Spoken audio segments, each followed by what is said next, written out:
আকস্মিকভাবে দেশের আবহাওয়ায় বাংলা সিনেমার সুপারস্টার শাকিব খান এবার ঈদুল আজহা 2025-এ তাণ্ডব সিনেমা দিয়ে আবারও প্রমাণ করেছেন কেন তিনি ঢালিউডের 1 নম্বর নায়ক।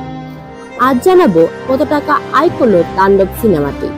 কিন্তু তার আগে চ্যানেলটি সাবস্ক্রাইব করে না থাকলে এখনই লাল রঙের ওই সাবস্ক্রাইব বাটনটি টিপে সাদা করে দিন। গল্পটি ধারা একজন ন্যায়পরায়ণ যুবককে কেন্দ্র করে গ্রামের সাধারণ মানুষের কষ্ট, দুঃখ, ভূমিনিষ্ঠ অত্যাচার এবং রাজনৈতিক প্রভাবশালীদের ক্ষমতার অপব্যবহার দেখে নায়ক প্রতিবাদ শুরু করে। তার প্রতিবাদী তাকে সংঘর্ষে জড়িয়ে ফেলে দুর্নীতিগ্রস্ত একটি চক্রের সাথে, যারা শুধু জনজীবনই নয় প্রশাসনিক ব্যবস্থাকেও কব্জা করে রেখেছে। প্রিয়জনদের হারানোর ব্যথা তাকে আরো কঠিন করে তোলে। অ্যাকশন ও ড্রামা ঘরানার এই সিনেমাটি মুক্তির পর থেকে দর্শকদের আগ্রহের কেন্দ্রবিন্দুতে চলে এসেছে। মুক্তির মাত্র 9 দিনেই দেশ এবং বিদেশে মিলে ছবিটির মোট আয় দাঁড়িয়েছে 40,81,00,000 টাকা, যা বাংলাদেশের বাণিজ্যিক সিনেমার ইতিহাসে নতুন একটি রেকর্ড। সিনেমাটি ঈদের দিন থেকে শুরু করে পরবর্তী প্রায় প্রতিটি দিনই হাউসফুল গেছে।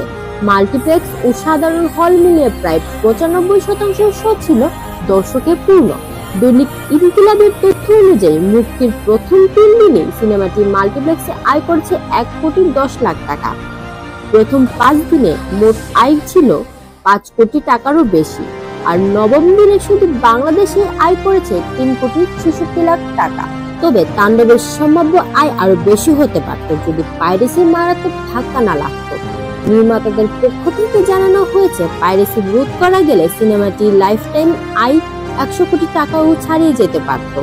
এই অবস্থাতে সিনেমাটি বাংলাদেশের অন্যতম ব্যবসা সফল চলচ্চিত্র হিসেবে ইতিহাসে স্থান করে নিয়েছে।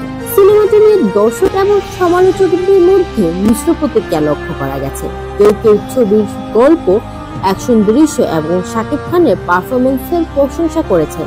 তাদের মতে, অনেকদিন পর একটি জমজমাট কমার্শিয়াল মুভি উপভোগ করার সুযোগ পেয়েছেন দর্শকরা।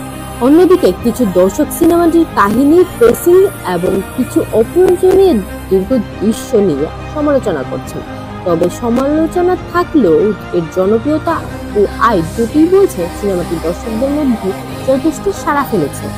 ঈদের মৌসুমে আরো কিছু আলোচিত সিনেমা মুক্তি পেলেও ব্যবসায়িক সফলতা ও আলোচনার দিক থেকে এগিয়ে আছে শাকিব খানের তাণ্ডব। সব মিলিয়ে বলা যায়, তাণ্ডব সিনেমাটি শুধু শাকিব খানের ক্যারিয়ারের নয়, পুরো বাংলাদেশ সিনেমা ইন্ডাস্ট্রির জন্য একটি বড় সাফল্য। সিনেমাটি দেখিয়েছে যে ভালো গল্প, তারকাবহুল কাস্টিং এবং গুণগত মান থাকলে দর্শক আবারও হলে ফিরতে প্রস্তুত। পাইরেসির হুমকি না থাকলে তাণ্ডব হয়তো ইতিহাসে লিখে ফেলত। তবু এই সিনেমা ঢালিউডের এক শক্তিশালী তাণ্ডব বয়ে দিয়েছে বলে মনে করেন সিনেমা সংশ্লিষ্টরা। তো এই ছিল আজকের ভিডিওতে। ধন্যবাদ এতক্ষণ ভিডিওটি দেখার জন্য। কমেন্টের মাধ্যমে আপনার মতামত জানান পরবর্তী কোন বিষয়ে ভিডিও দেখতে চান।